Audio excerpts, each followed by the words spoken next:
Hello faithful viewers and welcome back to another Transformers review. This time the figure we're looking at is the Studio Series Gamer Edition, War For Cybertron Optimus Prime. And here he is in his vehicle mode, which is some kind of Cybertronian truck, I suppose? It is the vehicle mode that he turns into in the War For Cybertron game, and it is a very faithful interpretation of the game model. But before we look at the toy in earnest, we're going to put him to the side and look at the packaging. So here we go, here's your standard Studio Series packaging for the Gamer Edition Optimus Prime. So you can see Transformers War For Cybertron in the top left, nice key art of the figure there, 35 quid it cost. Gamer Edition Optimus Prime, here's number 3 in the line. Come to the side, there's another render of him, plastic-free packaging, unfortunately. And then switching him to the back, you can see there are more CG renders of the toy, big screen inspired, scale, detail, backdrop. Kaon Prison Break is the part of the game apparently he's from. He's got a matrix of leadership there, 22 steps of conversion, and Optimus Prime enacts a plan to be captured by the Decepticons in an effort to save Zeta Prime. Another render on that side, that is the box, and then what we've got here is the backdrop that comes in it. So we can see it is basically the Kaon Prison. Let's get that nice and clear for you all. Nice little insert. But anyway, here's the figure, and I love it. I honestly do. I wasn't expecting to like this as much as I actually do, and he is fabulous. So yes, very, very full vehicle mode. Rolls very nicely indeed. Red front, blue rear, what you would expect from an Optimus Prime. He's very boxy, surprisingly. He's thick. He's thick and he's rocking it. Big wheels. Coming to the underside, it's kind of obvious where his arms are, obviously, and the big detractor of the toy in vehicle mode is the visible hand syndrome. I know there are upgrade kits to fix this. If he had heels, we could have flipped them round, flipped them down, and been the hand coverings. That would have been a very simple solution. You wouldn't have lost the ability for this gun to tab in. I don't know why they didn't do it. Maybe they've run out of bad budget. I don't know. Anyway, really nice vehicle mode. There isn't a hell of a lot to say about it. Silver detailing along the front. It's very, very accurate to what you get in the game. So that's it for vehicle mode. We'll talk about the accessories. Now the gun here attaches via the two little pegs. Well, two little holes. He's got 2 pegs on the gun itself. Just snaps in right there, nice and securely. I don't know what kind of gun it is from the game. I only know the scrap maker because of a Shockwave review that I did ages ago. But yeah, it's certainly an interesting design. It has a unique way of attaching to the figure in robot mode, which I don't particularly like, but we'll show that off in a little bit. And that is essentially it for the gun. It's just like a piece of black plastic, isn't it, really? Anyway, the more exciting, arguably exciting, accessory that it comes with is all of this. It's his battle axe, so let's flip that bit around there. Let's attach that to... which way is it around? Does it want to go that way? And then flip that like that. And there we are, here's Cybertronian battle axe. It's got lots of nice intricate detail along the side of the blade there, and on the back there. And it's pretty cool. It's quite big as well, but it's not big enough that when Prime is holding it, this touches the floor, unfortunately. But alas alack, as a minor nitpick, looks great. The downside is, though, there is nowhere in the vehicle mode that I've found to be able to store the battle axe, so that's another little negative, but it's not enough to hold it against this figure, really. So, coming down to transformation, this is easy and it's fun. And the way that the chest forms is actually very unique and pretty cool. So the first thing that we are going to do is come to the sides here and basically start untabbing stuff, flipping the smokestacks down like that. Then come to the top, we're going to lift up the canopy area and just leave it hanging like that. And then we are, well, we'll get to this. We'll get to this. Let's try and just plug it back in. Just like that. So we want to lift the blue section, which will be his legs, up like that, and we might as well just finish them off while we're looking at them. So let's take these bits and let's fold them down. They're the feet, and then we'll fold the canopy section in, and they will become his shins come to the tyres, and we'll just rotate them in to the backs of the legs until they snap into place. And then these will fold down and tab securely into the sides of the legs. At which point we can come to the arms, we can split them and bring them back like that. And then we can hinge the legs down at the waist and bring it flat like that and rotate them 180. And then we can split the legs like that. Then coming to the front of the vehicle mode, we want to be hinging these bits out like that and hoisting all of that up. Then we want to rotate that like that and then bring the head up. Don't split the chest, that's for the matrix. Fold this down like so. And this is the cool part. We're going to rotate these like that, and then we are going to fold that in and then push them in, and that secures the back piece in place, and it's just a very unique and original style of transformation. Rotate these and we are done. Look how simple that was, and it's so satisfying as well. So there we have him, Optimus Prime in robot mode, and he looks the spitting image of his video game counterpart. They did a very good job at translating the CG game model into a figure. Now, it's not the first time this iteration of Prime has had a toy made of him. War for Cybertron Prime did have a deluxe figure way back in the day. Now, I've no personal experience of that figure. I originally used to think it was just superior to this, but having this in person, I do very much now appreciate the intricacies of this figure and just how fun it is. So let's zoom in, take a look at that noggin and fully appreciate the greater detail. Very beautiful sculpt of Optimus Prime's head with his gleaming blue eyes. No light piping, unfortunately, but a nice silver faceplate. Nice Windows chest, very reminiscent of your classic Optimus Prime with the red Autobot symbols on his shoulders. You've got some nice red lighting on his waist.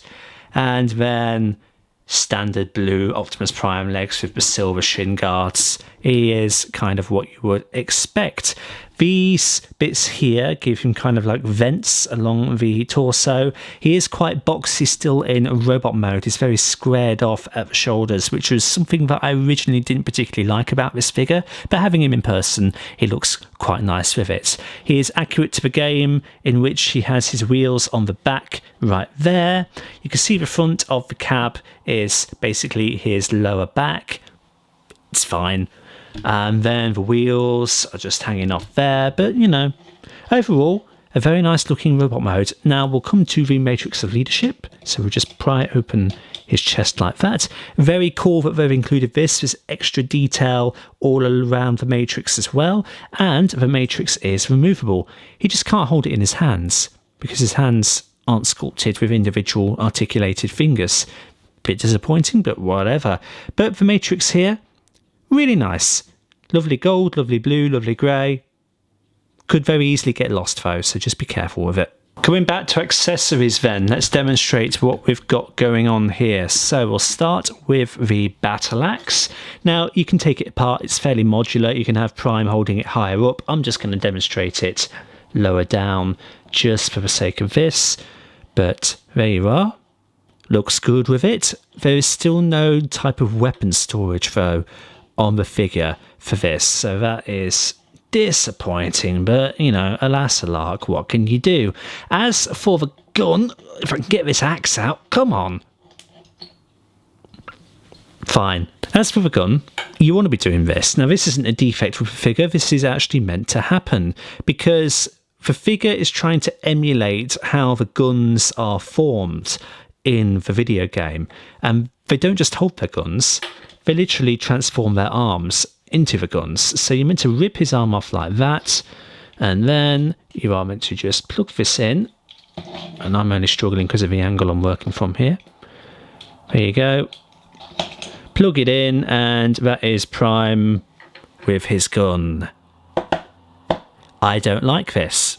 I really don't like this. And they've kind of sort of abandoned this for later War for Cybertron figures, not entirely, but they've started adding actual handles for the weapons now so they can hold them conventionally. And I really wish this Optimus had a gun with a handle, because this kind of looks dumb to me. I don't like how weedy it makes his arm look going into it. I appreciate the sentiment, and you know, if you're in first person or third person view here, you know, video game, no.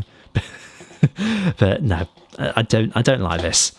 Now you can, when he's holding his gun like that, if you want somewhere to store his arm, shove it up his ass. I don't like this. I don't like how phallic this looks. No, I just don't like it. I don't like it at all. I am never going to display my Optimus with his gun. Coming down to posability and articulation, you can kind of see here that he is very well articulated, but to show everything off in greater detail, his head rotates 360 like that. He can look up that far and he can look down that far. The shoulders rotate like that. They spread out on a nice double hinge like that. At the elbows, nice rotation. 90, well, just past 90-degree bend like that. Push that one any further and the arm will come off. And then for the fists, they can rotate like that. At the waist, 360 rotation. He has a forward kick like that. He has a back kick only about that far. Okay, spread. At the knee, 90-degree bend. You've got rotation on a mushroom peg just below the hips, all the way around. And then in terms of the feet, he has pivots and rockers, which is standard for Transformers nowadays, up and down like that. Articulation overall, really quite wonderful. For size comparisons then, I'm going to show this Optimus off against loads of other native Cybertronian Transformers. So we've got our War for Cybertron Prime on the left here, and our Bumblebee movie RC on the right. Here we've got our War for Cybertron Optimus with our Transformers Cybertron Starscream. And FYI, this video will come out after the Starscream review, in which I complained about his shoulder. I fixed it. There's a fix. Check out the short for information. Here is our War for Cybertron Optimus Prime next to the Last Night Megatron. Here's our War for Cybertron Optimus Prime with our Bumblebee movie Optimus Prime. This is the KO, but you know, it's a decent enough representation. And last but not least, here he is with our Marvel Legends Far From Home Mysterio. To transform Optimus back into vehicle mode, we are first of all going to raise the arms slightly and pull, getting them out there. Then we are going to take this back assembly, lift it out and twist it round. And then basically bring his torso up like this, rotating these sections round. Making sure his head is folded back as far as it can possibly go. And then bring this canopy section up and over, clipping them round these front pieces here, so that the pegs has something to push into as we squeeze it all back into place.